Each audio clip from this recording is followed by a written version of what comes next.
네, 오늘은 성찬에 대해서 잠시 말씀을 나누도록 하겠습니다. 우리가 본문과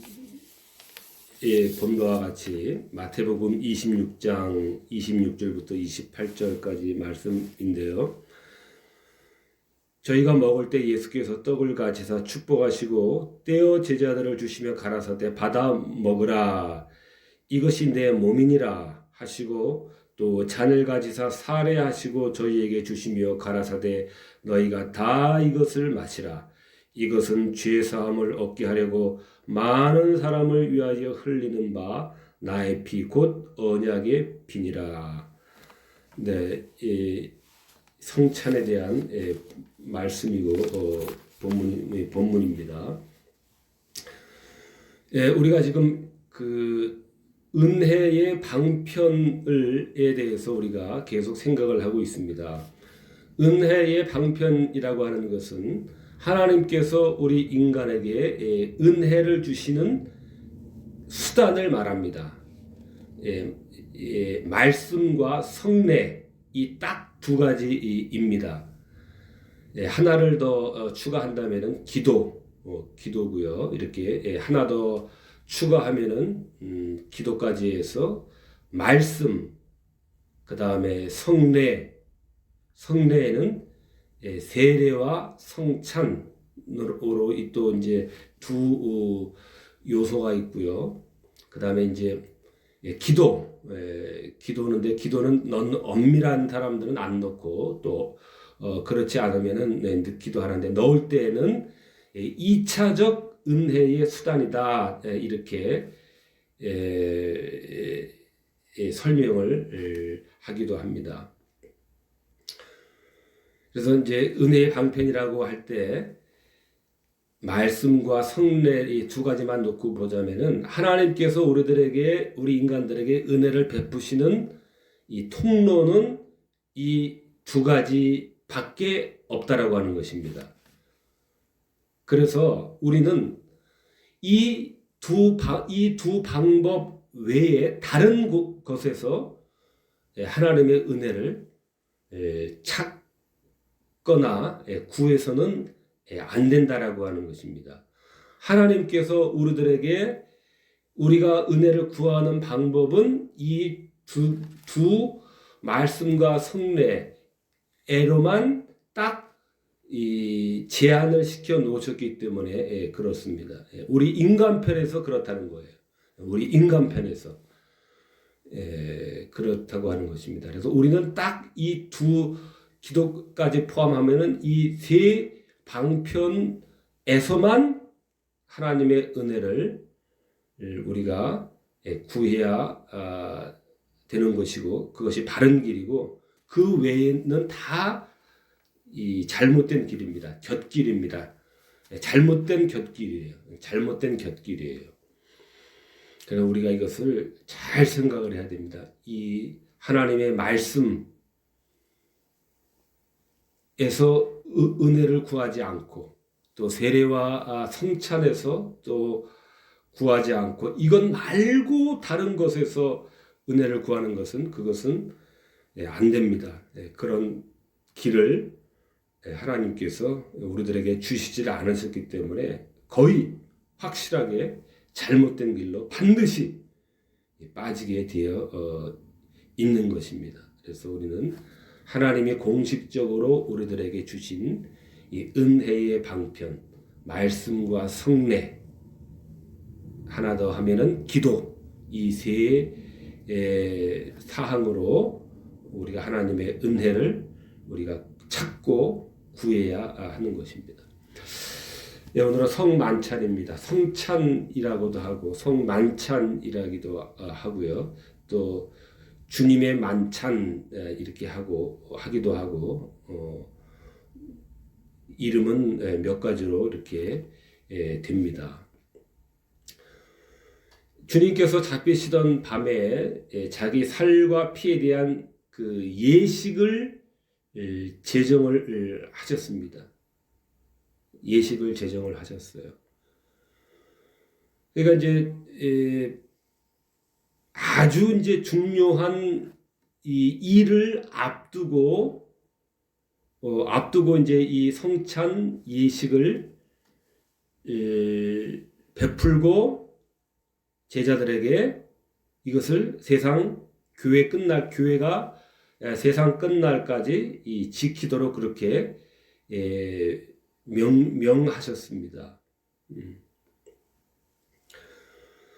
그 목적은 십자가에 달려 자신의 몸이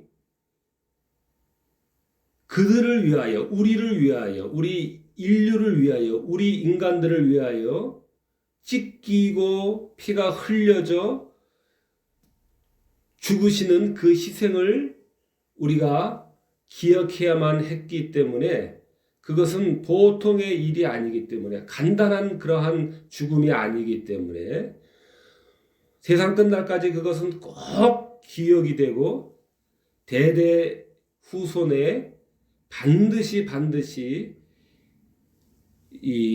전해야 될 그러한 가장 중요한 이 죽음이었기 때문에, 사건이기 때문에 잡히시기던 밤에 이렇게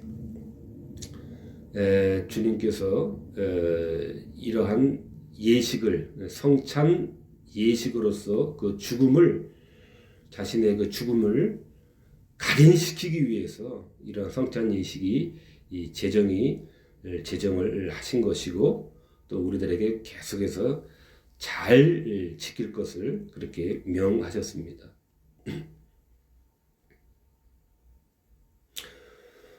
에덴 동산에서 약속한 인류 구원의 구속 사역이 성취가 되는 그러한 죽음의 희생 제사가 이제 곧 드려지고 완성될 것이기 때문에 이것은 중요한 그리스도의 제사이며 죽음인 것입니다. 내가 이제 곧 맞이해야 되는 이러한 죽음은 너희를 위하여, 우리 인류를 위하여, 우리 모든 죄에 빠진 이 세상을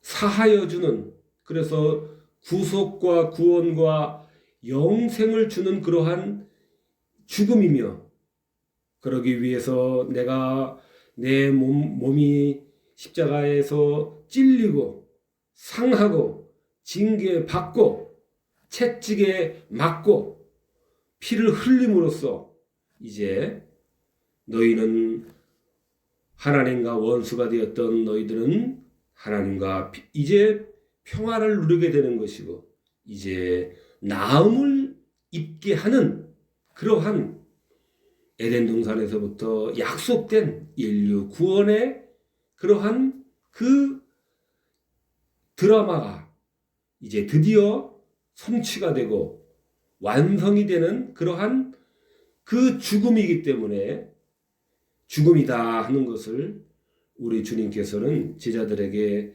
말씀으로만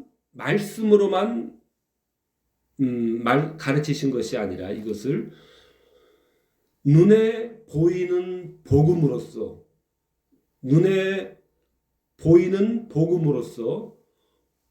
제자들에게 또 우리들에게 확실한 그 우리 눈의 기억으로 담아놓게 하시기 위해서, 그래서 우리가 더 잘 기억하게 하기 위해서 이 성찬 예식을 이렇게 특별히 제정을 하신 것입니다. 이것이 우리가 성찬에 대해서 생각해야 될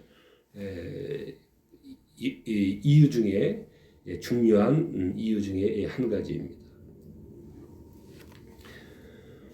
교회가 존재하는 날까지 그러므로 우리는 대대손손 계승이 되어야 될 이러한 성찬 예식인 것입니다. 특별히 누가는 떡을 나누기 전에 감사를 드렸다, 이제 그렇게 이야기를 하고 있습니다. 마태와 마가는 축사를 했다 하는 것을, 누가는 특별히 떡을 나누기 전에 감사를 드렸다 이렇게 이야기를 하고 있습니다. 우리는 이 누가의 이 감사 드렸다라고 하는 이 말에 주의할 필요가 있습니다. 이 감사라고 하는 것은 이 일반적인 식사에 전에 드리는 그러한 일반적인 감사로 우리는 생각을 해서는 안 됩니다. 누가는 그리스도께서 이 성스러운 이 예식을 시작을 하면서 자신의 그 찢기고 상하실 그 몸을 상징하는 그 떡을 떼시면서 거기에서 인류 영원한 구원에 대한 하나님께 대한 감사를 드린 것이었다라고 하는 것을 우리가 꼭 기억을 해야 됩니다. 단순한 식사에 대한 감사가 아니라 이제 자신이 몸이 찢기시고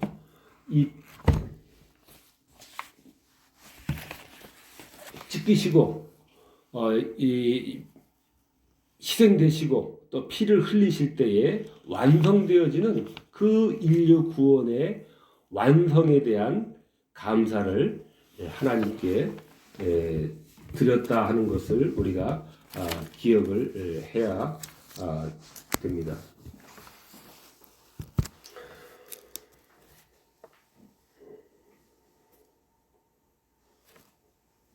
그리스도의 몸이 이와 같이 그 십자가에 인류의 구원을 위해서 바쳐진 것입니다. 찢어진 것입니다.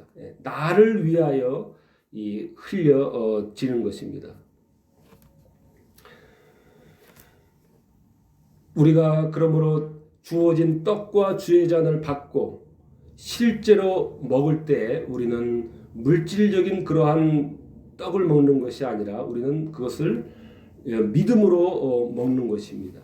영적으로 먹는 것입니다. 성령의 능력 가운데서 우리가 그것을 먹는 것입니다.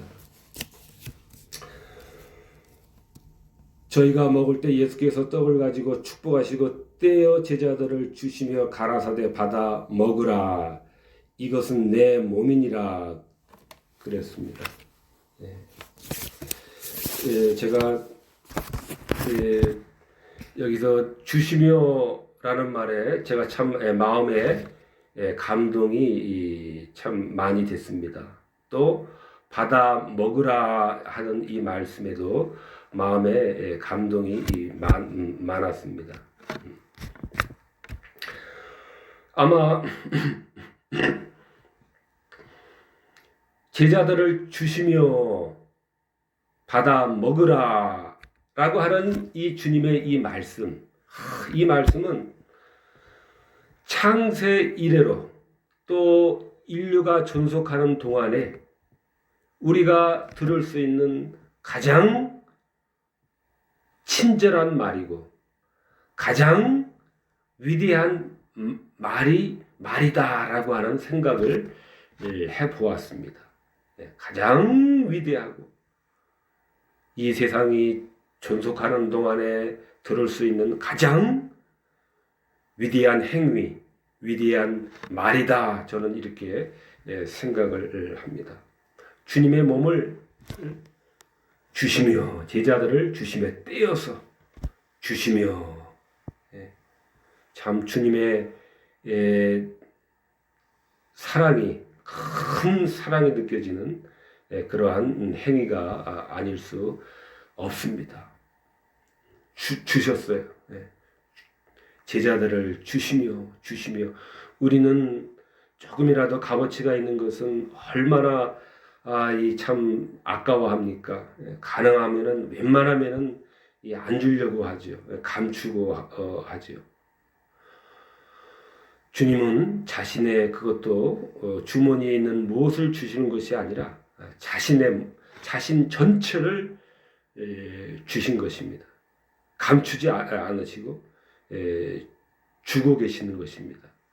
받아 먹으라. 이것은 내 몸이니라. 먹으라라고 또 이렇게 아주 또 친절하게 권하시며 우리들에게 이 제안을 하는 것입니다. 여기에 우리의 구원이 있고 우리의 영생이 있고 또 우리의 영원한 그러한 복이 바로 이 주님의 내미는 이 손에 또 하시는 이 말씀에 다 들어 있는 것입니다. 그러므로 이 주님의 이 행위, 이 주시는 이 행위와 받아 먹으라라고 하는 이 친절한 그 어느 곳에서도 들을 수 없는 이 절대적 이 친절의 이 말씀은 참으로 위대한 말씀이 아닐 수가 없습니다. 우리를 살리고 우리에게 영생을 주시는 위대한 이 제안이 아닐 수가 없습니다. 이것은 내 몸이니라 하시고 또 잔을 가지사 사례하시고 또 이제 잔도 주시며 가라사대 너희가 다 이것을 마셔라. 마셔라. 우리가 머뭇거려서는 안 되겠죠. 주님께서 주실 때 우리는 뒤를 돌아다보거나 옆을 두리번거리거나 다른 사람들은 어떻게 하고 있나 하고 이렇게 좌우를 두리번거리고 할 이 틈이 없는 것이죠. 이것은 지혜 싸움을 얻게 하려고 많은 사람을 위하여 흘리는 바 나의 피 곧 언약의 피니라. 여기서 가장 우리가 또 중요하게 생각을 해야 될 것은 이 성찬에서의 행위, 잔을 나누고 떡을 떼고 잔을 나누고 하는 이 행위는 어떻게 해서 주님께서 이 행위에 대한 이 해석과 이 해설, 정의, 우리가 이러한 떡을 떼서 먹고 잔을 나누고 마시고 하는 이 행위는 아무것도 아니로되 그 행위가 의미하는 바가 중요한 것입니다. 그래서 주의 말씀이 성례를 성례되게 하고 성찬을 성찬되게 하는 것이기 때문에 우리는 그 행위 자체에 어떠한 신비한 힘의 역사가 들어있다라고 생각해서는 안 되는 것이고 그 성례를 정의하시는 그 주님의 말씀, 죄사함을 얻게 된다.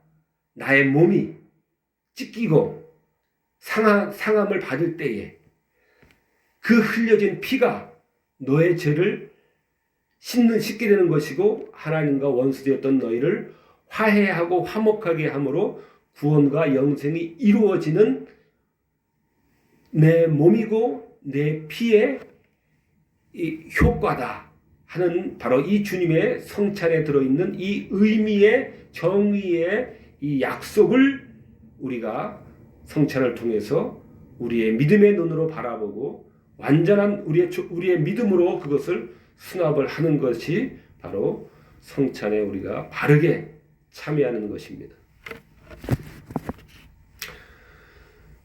우리가 성찬에 받는 이 떡 자체가 바로 주님의 몸은 아니에요. 상징일 뿐입니다.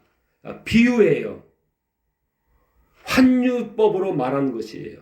그러나 로마 가톨릭에서는 화채설이라고 해가지고 성찬에 받는 그 제공되는 그 떡, 제공되는 그 잔의 그 피, 포도주, 그것이 바로 실체적으로 주님의 몸이고 피다라고 이렇게 거짓된 교리를 따르고 있습니다. 화채설에 대해서도 우리 이 책에는 아주 많은 부분을 할애를 해가지고 여러 장으로 화채설에 대해서 설명과 이 해설을 해놨습니다. 근데 우리가 보면은 이렇게 재론을 할 가치가 없습니다. 재론할 가치가 없어요. 물론 우리 이제 이 전문 목회자들이라든가 또 신학을 수련하는 이러한 사람들은 그 내용들을 우리가 잘 물론 공부하고 이제 알아야 됩니다. 변호하는 차원에서.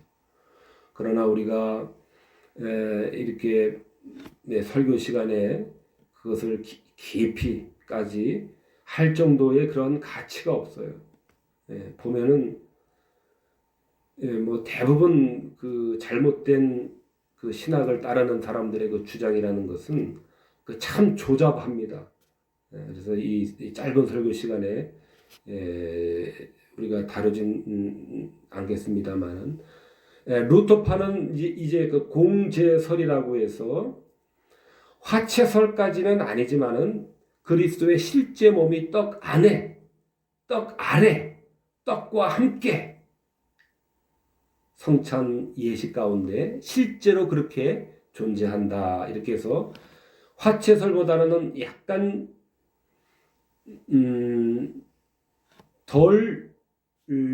덜한 방법으로 그리스도의 실존을 이렇게 이야기하고 있지만은 엄밀하게 보면은 사실 화채설이나 공제설이나 우리 일반인 입장에서는 그렇게 큰 차이점을 우리가 구별하기는 쉽지가 않습니다. 그래서 화채설이나 공제설이나 차이는 있지만은 별반 도움이 되지 않는 그러한 신학적으로는 큰 문제가 생깁니다. 만약에 이렇게 된다면은 큰 문제가 됩니다. 그 다음에 이제 쯔빙글리의 견해가 있습니다. 쯔빙글리는 주님의 실제 몸이 이 육체적으로 실체적으로 성찬의 빵과 떡과 빵과 또 성찬의 그 잔에 그 포도주에 인재한다라고 하는 것은 그렇게는 생각을 안 해요. 단지 이것은 기념하는 것이다. 기념하고 기억하는 것이다. 라고 해서 좀 더 나은 그러한 견해를 가르치고 있습니다. 그럼에도 우리는 이 쯔빙글리의 이러한 견해를 우리는 그래도 조금은 이제 부족하다라고 우리는 우리의 견해와는 부족하다라고 우리는 생각을 합니다. 여러분, 그런데 놀랍게도 이 잘못된 우리가 뭐 거의 뭐 잘못됐다라고 하는 이런 화채설이라든가 공제설이라든가 이런 견해들은 아주 지금도 그 우리가 불건전하다라고 생각하는 그러한 이 교파들에서 따르고 있다라고 하는 것이 소시누스파라든가 항변파라든가 메노나이트라든가 이런 데서 우리가 바람직하지 않게 생각하는 그러한 그 교파들에서 바로 이러한 잘못된 그 성만찬 교리를 이어받고 있다라고 하는 데서도 우리는 그 잘못되었다는 것을 우리가 유추해서 알 수가 있는 것입니다. 우리의 그 정통적인 견해는 우리는 영적 임재설을 우리는 믿습니다. 성령의 능력과 성령의 역사로 말미암은 이 신비적인 그 연합을 우리는 믿습니다. 그러니까 신비적 연합이라고 할 때 신비주의자들이 말하는 그러한 신비를 말하는 것이 아닙니다. 신비주의자들이 말하는 이 신비는 알 수 없는 신비예요. 귀신이 주는지 마귀가 주는지 사탄이 주는지 거의 뭐 분간할 수 없는 그러한 그 신비한 현상을 쫓는 이 사람들이 말하는 이 신비주의하고는 이 다릅니다. 신비주의자들은 이 하나님의 말씀을 덮어놓고 이 하나님과의 직접적인 이 교제를 시도하는 사람들이죠. 그런데 우리가 좀 전에 말씀드린 바와 같이 하나님께서 우리들에게 은혜를 내려주시는 통로는 첫 번째로 대두가 되는 것이 가장 전면에 대두가 되는 것이 말씀이다 그랬어요. 그런데 우리가 비판하는 신비주의자들은 말씀을 덮어놔요. 말씀을 덮어놓습니다. 그래서 하나님과의 그 직접적인 그러한 일치를 시도를 합니다. 하나님으로부터 직접 받는. 그래서 그러한 신비주의는 말하는 것이 아닙니다. 저도 알고 있습니다. 그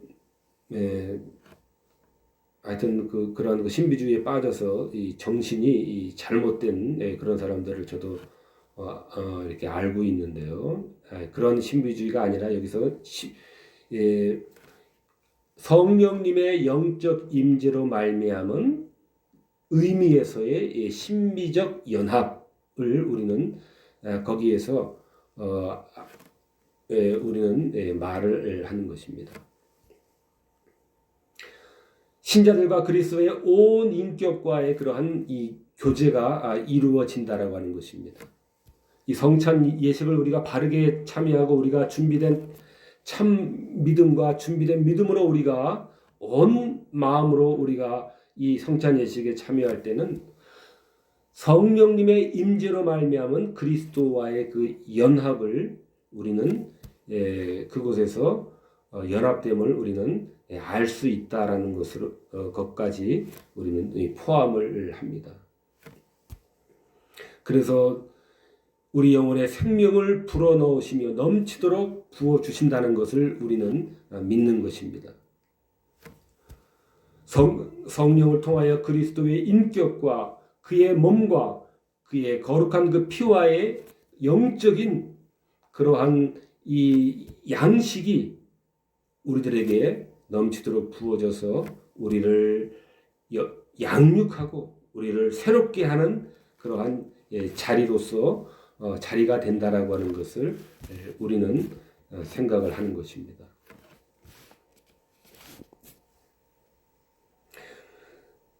우리가 그리스도께서 성만찬을 제정을 하셨습니다. 또 제자들에게 이것을 계속해서 잘 지키라고 이렇게 말씀을 하셨습니다. 주님께서 이러한 성찬의 예식을 정해서 이렇게 외적인 상징의 의식으로만 외형적인 그런 예전으로서만 그것이 지키라고 우리들에게 주시지는 않았다라고 하는 것입니다. 그저 외형적으로 겉모습적으로 형식적인 그러한 의전적인 그러한 외적으로 보여지는 그 외형적 의식만을 이렇게 반복적으로 우리들에게 지킬 것을 생각하시면서 이 성찬 예식을 주신 것이 아니라 바로 이 성찬 예식을 우리가 바르게 행할 때마다 우리 주님께서는 실제적으로 영적으로 임재하시고 성령님의 그러한 영적 임재와 성령님의 신비적 연합의 능력으로 말미암아서 우리는 그 성찬을 통해서 실제적으로 그리스도의 생명과의 연합이 이루어지고 그리스도의 그 생명과의 교제가 이루어진다라고 우리는 믿는 것이 우리의 입장입니다. 쯔빙글리의 입장도 진일보 한 면이 있지만은 단지 기억하고 기념하는 것, 의례적인 행사로서 그러는 것이 아니라 우리는 바로 그 성찬에서 실질적인 영적 임재와 성령님의 능력으로 말미암은 그 신비적 연합이 통해서 우리는 영생하도록 우리는 양육이 되고 새롭게 되고 하는 그러한 이 훈련과 그러한 격려를 받는다라고 하는 것이 우리의 다른 입장이고 우리는 또 그렇게 믿고 믿어야 되는 것입니다.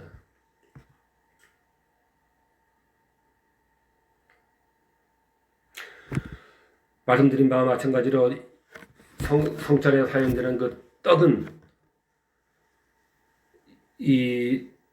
내 몸이다 그러고 내 피다 그랬습니다. 그렇다라고 해서 우리가 이것을 비유법이고 환유법이고 성례적 연합과 성례적 일치에 의한 그러한 떡과 이 포도주지 바로 성찬에 제공되는 그 떡 자체가 바로 직접적으로 주님의 몸은 아니며 피 제공되는 포도주가 바로 직접적으로 주님의 피 자체는 아니다라고 하는 것입니다. 그렇기 때문에 이것은 비유고 환유법이고 성례적 일치, 주님의 몸과 주님의 피를 설명하기 위해서 가장 우리가 그 상응성에 잘 맞기 때문에 가장 맞기 때문에 우리가 이렇게 하는 것뿐이다라고 하는 것입니다. 세례에 사용되는 물이 H2O 그 자체도 자체일 뿐, 그 이상도 그 이하도 아니고 물 자체에 어떠한 신비한 능력이 들어 있어서 그 물 자체가 우리 인류의 죄를 씻는 것이 아니듯이 바로 이 떡과 피도 마찬가지이다라고 하는 것입니다. 그러므로 포도주를 사용할 때 주스를 써야 되느냐 아니면 포도주를 사용을 해야 되느냐, 또 서양에서는 적포도주를 사용을 해야 되느냐, 백포도주를 사용을 해야 되느냐, 이런 문제 가지고 심각하게 생각하는 사람들이 있습니다. 떡도 마찬가지입니다. 뭐 떡을 해야 되느냐, 또 빵도 되냐 안 되냐, 또 떡이 또 떡은 또 그 누룩을 사용을 해야 되느냐, 또 누룩을 사용하면 되느냐 안 되느냐, 이런 문제 가지고 옥신각신하는 경우가 많이 있는데 우리 기독교는 그런 것은 중요한 것이 아닙니다. 우리는 그 자체가 어떤 마술적인 힘이 들어있어서 그 자체가 효력을 발생하고 안 발생하고 하는 좌우하는 것이 아니기 때문에 우리가 그런 문제는 우리가 쉽게 크게 그렇게 창념하지 말아야 되고 창념할 그럴 문제가 없습니다. 이단일수록 그런 문제에 대해서 상당히 복잡한 규례가 많습니다. 규례가 많고 절차가 복잡하고 이렇게 하고 저렇게 해야 되느니라라고 하는 이러한 단체일수록 이 이단일 가능성이 많습니다. 예법이 많고 절차가 복잡하고 절차가 거추장스럽게 여러 가지로 되어 있고 하는 그러한 것일수록 이 미신에 많이 노출되어 있는 거기 때문에 잘못된 이 이단의 가능성이 점점 더 높아지는 것입니다.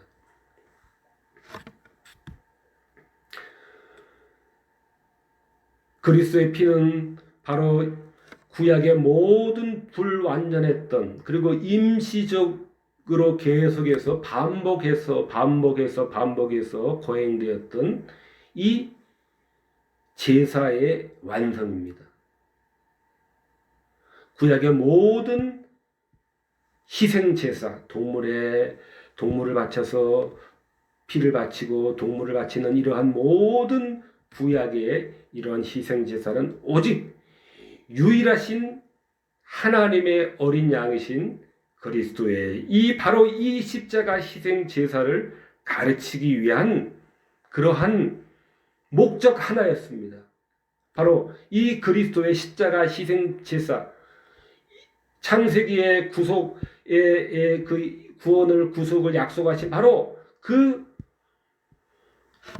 영원히 단번에 드려질 하나님의 어린 양으로서 드려질 그 희생 제사를 이제 가르치실 목적으로 무수한 구약의 희생 제사들이 있었던 것이고, 이제는 그 모든 제사들의 완성이 그리스도의 십자가 희생 제사로서 영원히 단번에 십자가에서 이제 완성이 되는 것입니다. 바로 이 목전에서 우리 주님께서는 제자들에게 그러므로 보통 일이 아니지 않습니까? 구약에서부터 계속해서 예고되었던 그 구원이 이제 비로소 완성이 되는 그러한 바로 목전에서 우리 주님께서는 이 성찬 예식으로서 자신의 죽음이 바로 그 죽음이다라고 하는 것을 가슴에 우리 인류의 가슴에 영원히 새기고 지구가 존속하는 날까지, 그러므로 그 중요한 사실이 결코 잊혀져서는 안 되기 때문에 이 성찬 예식으로서 제정을 하셔서 우리들에게 계속해서 대대 손손 계승하도록 이렇게 하신 것입니다. 그러므로 주님의 십자가 제사는 영원한 제사이다라고 하는 것입니다. 영원하다는 것은 무엇입니까, 여러분? 영원한 제사입니다.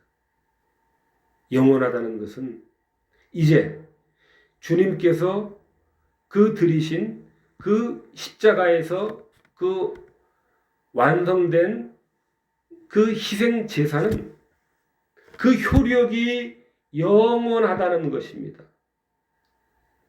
효력이 영원한 것입니다. 다른 말로 하면은 두 번 다시 또 다른 어떠한 제사가 필요치 않다라고 하는 것입니다. 그러나 놀랍게도 로마 가톨릭의 미사는 그것은 제사입니다. 매 주일마다 로마 가톨릭에서는 제사를 드리고 있는 것입니다. 그리스도의 희생 제사가 계속해서 반복이 되고 있는 거예요. 일주일마다 반복이 되고 있는 것입니다. 그리스도의 십자가의 희생 제사가 왜 그렇게 불완전합니까? 뭐가 부족하죠? 영원한 제사라고 하셨는데, 영원한 제사인데 그 효력이 한 번으로서 영원토록 두 번 다시 절대로 되풀이할 이유가 전혀 없이 완전한 하나님이 받으시는, 또 하나님께서 약속하신 제사이심으로 완전하고 완성된 제사인데, 왜 무엇이 불완전해서 왜 매 일주일마다 제사를, 희생 제사를, 그리스도의 희생 제사가 반복이 돼야 됩니까? 이게 로마 가톨릭의 미사입니다. 또 불건전한 어느 교파들에서는 예루살렘의 성전의 그 회복을 또 거기에 온 그 힘을 쏟고 있는 그러한 이 단체도 있습니다. 그래서 예루살렘 성전이 회복돼서 다시 그 성전에서 다시 이 제사를 드려야 된다라고 하는 이제 그것을 목표로 하는 그러한 교파들도 있습니다. 왜 그래야 되죠?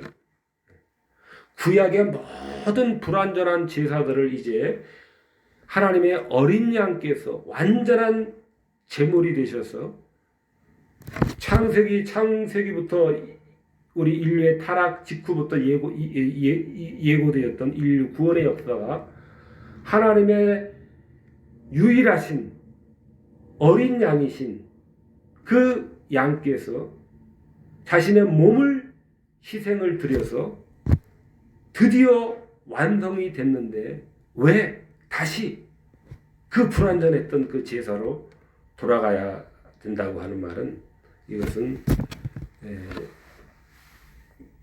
아주 잘못된 일이 아닐 수가 없습니다. 그런데 많은 것 같아요.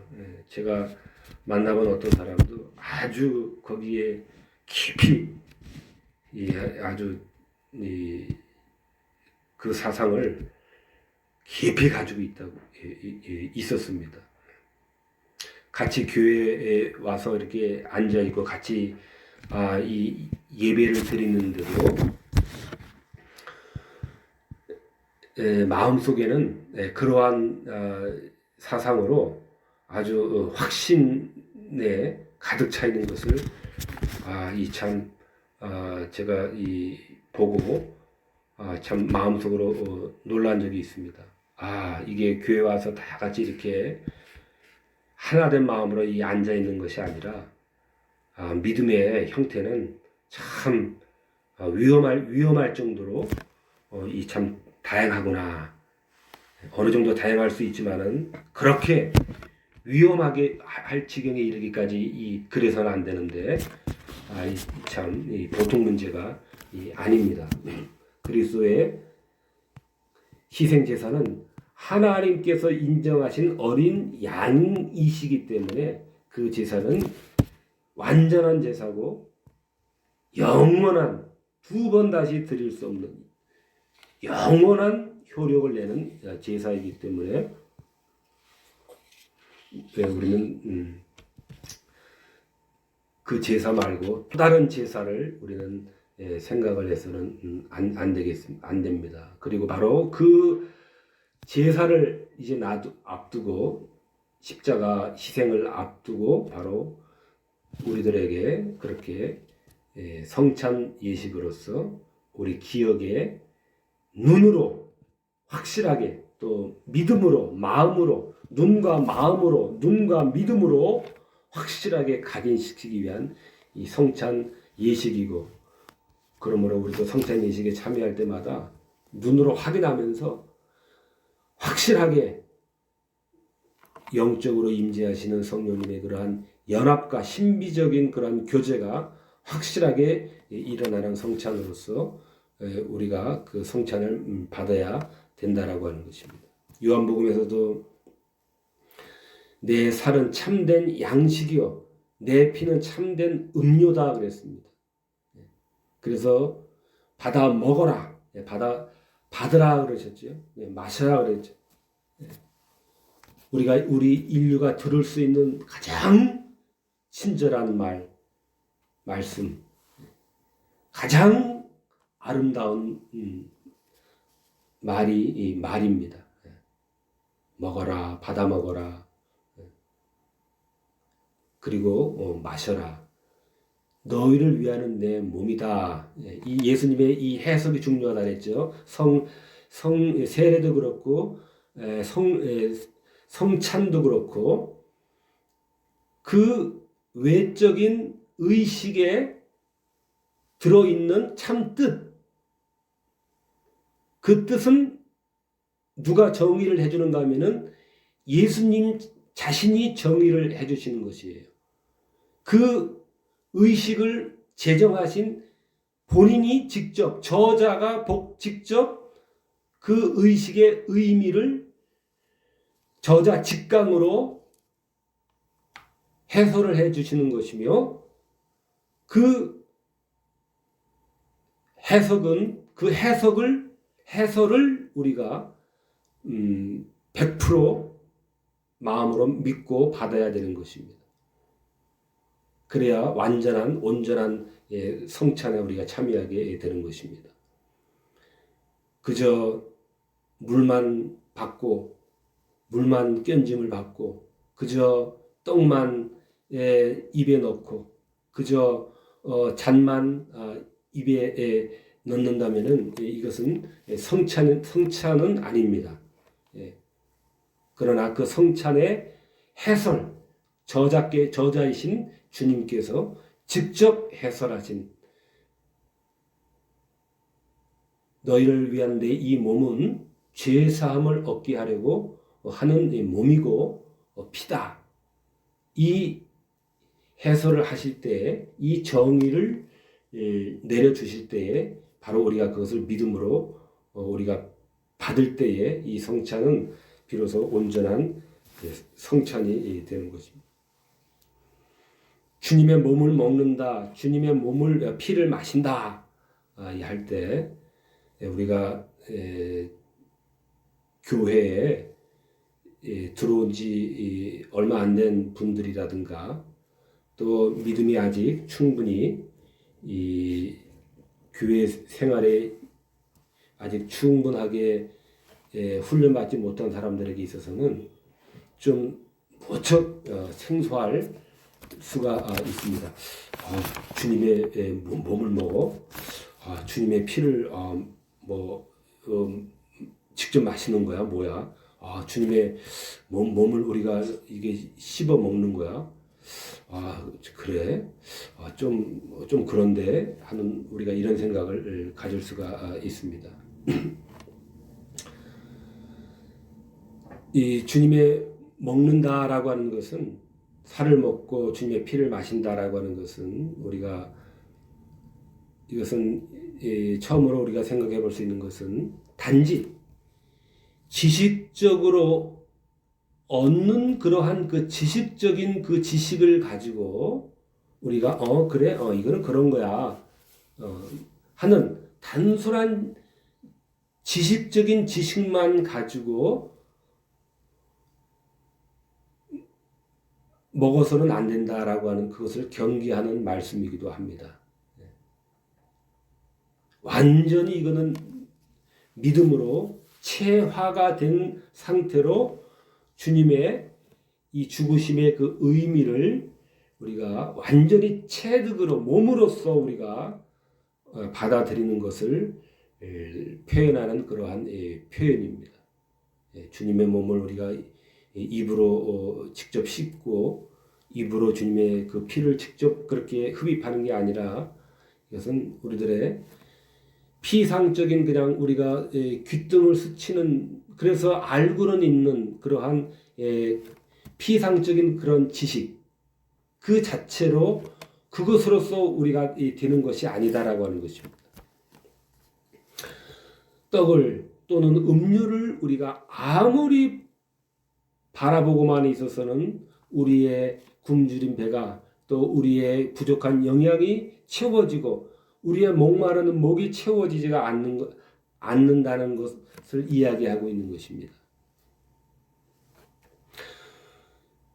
우리가 성찬에서 이러한 영적인 생명을 우리가 얻으려면 그리스도에게 참으로 의지하고 깊이 우리가 참여해야 된다 하는 것을 먹는 주님의 살을 먹는다, 주님의 피를 마신다라고 하는 것입니다. 이것은 또한 다른 말로 하면은 성령의 역사와 믿음으로 이루어지는 영적인 이 먹는 행위를 말하는 것입니다. 성령의 역사와 믿음을 말하는 것입니다. 그러므로 우리는 먹는다는 것은 영적으로 먹는다는 것이에요. 믿음으로 먹는다라고 하는 것이에요. 영적으로 먹는다라고 하는 것은 우리가 요즘에도 영적 이렇게 아주 그 신비한 어떤 그 영적인 뭐 영성이라고 이야기하기도 하고 하는데 우리가 잘못 사용하는 경우가 너무나도 많습니다. 뭐 영성이 어떻고 뭐 이렇게 말하는데 영적이라고 하는 것은 성령의 작용을 말하는 것입니다. 성령님의 작용을 말하는 것입니다. 은밀한 작용, 비밀한 작용을 우리는 영적이다라고 말하는 것입니다. 어떤 사람이 좀 누가 이렇게 믿음이 좋으면 우리는 그 사람 영적이야 그렇습니다. 그렇게 말합니다.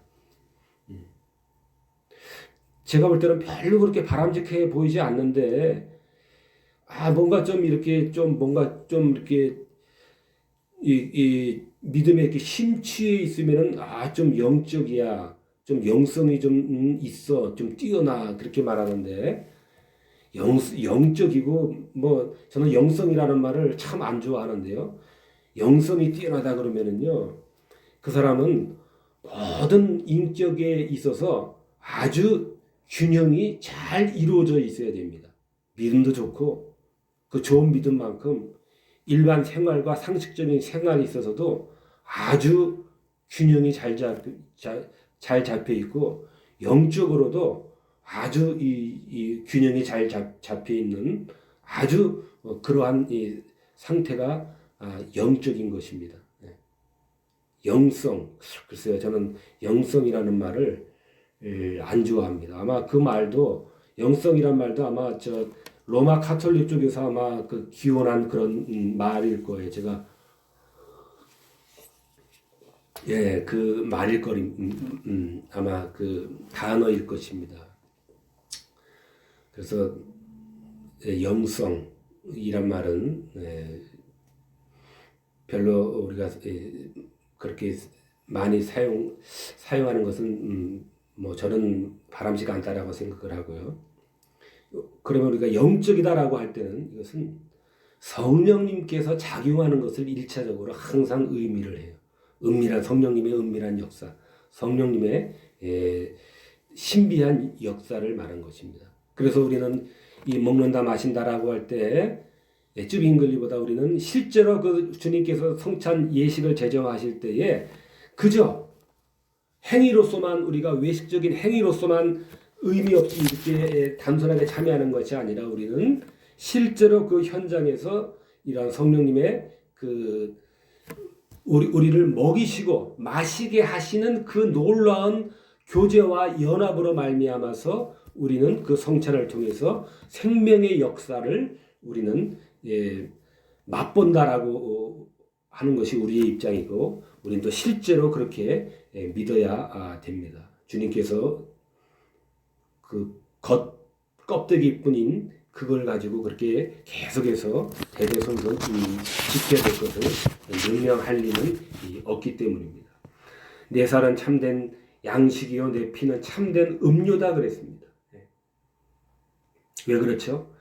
영생에 이르게 하는 그리스도의 살과 찢기신 살, 그 상하신 그 몸의 살, 그래서 흘리신 그 피만이 영원한 생명에 이르는 유일한 참된 음료이고 양식인 것입니다. 그래서 요한복음에서 참된 양식이고 내 살은 참된 양식이고 내 피는 참된 음료다 그렇게 말씀을 하셨습니다. 우리가 주님의 몸과 피에서만 우리가 영원한 참된 양식이요 음료인 것을 꿈에라도 우리가 잊지 맙시다. 그렇기 때문에 바울은 고린도전서 2장에서 십자가에 못 박히신 그리스도 외에는 자랑할 것이 없다라고 그렇게 말씀을 했던 것입니다. 십자가에 못 박히신 그리스도 외에 자랑할 것이 없다. 왜요? 그리스도의 그 찢기신 그 몸, 또 그로 인해서 흘리신 그 피만이 영생에 이르게 하는 유일한 참된 양식이며 음료이기 때문에 십자가에 못 박히신 그리스도 외에는 자랑할 것이 없다. 이렇게 바울은 말하고 역시 우리도 동일한 고백을 하는 데 있어서 우리가 1등을 놓쳐서는 안 되겠습니다.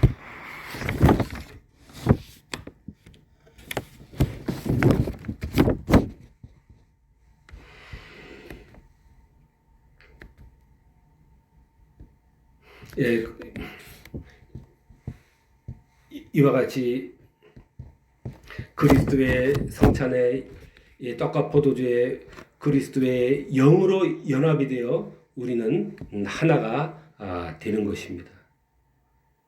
성례 의식이 형식적 의식과 의전만으로 존재하지 않고 그리스도의 영으로 우리가 그 성찬의 자리에서 연합이 일어난다라고 우리는 일어나는 것입니다. 이것이 우리의 바른 입장이고 이것이 우리 성찬에 주님께서 제정하신 그러한 목적에 부합하는 것입니다.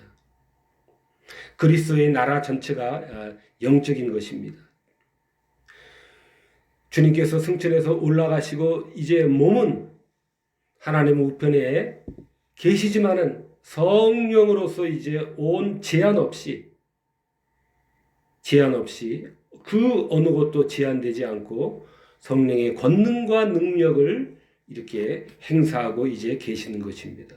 그러므로 성찬의 자리에서도 그 성찬의 의식과 의전은 외형적인 의전과 의식으로서 존재하는 것이 아니라 우리가 참된 마음으로 우리가 준비하고 참된 믿음으로 우리가 참여할 때 제한이 없으신 그런 성령님의 그 능력이 바로 그 성찬의 자리에 바른 참여자들에게 함께 하셔서 우리들에게 자신의 몸과 살을 주실 때에 실제적으로 우리에게 영생을 확인시켜 주시며 생명을 다시 한번 더 불어넣어 주시며 우리들에게 큰 유익을 주시는 은혜의 방편으로서 성찬에 역사하신다는 것을 우리는 생각을 하고 믿고 성찬의 예식에 참여해야 된다는 것입니다.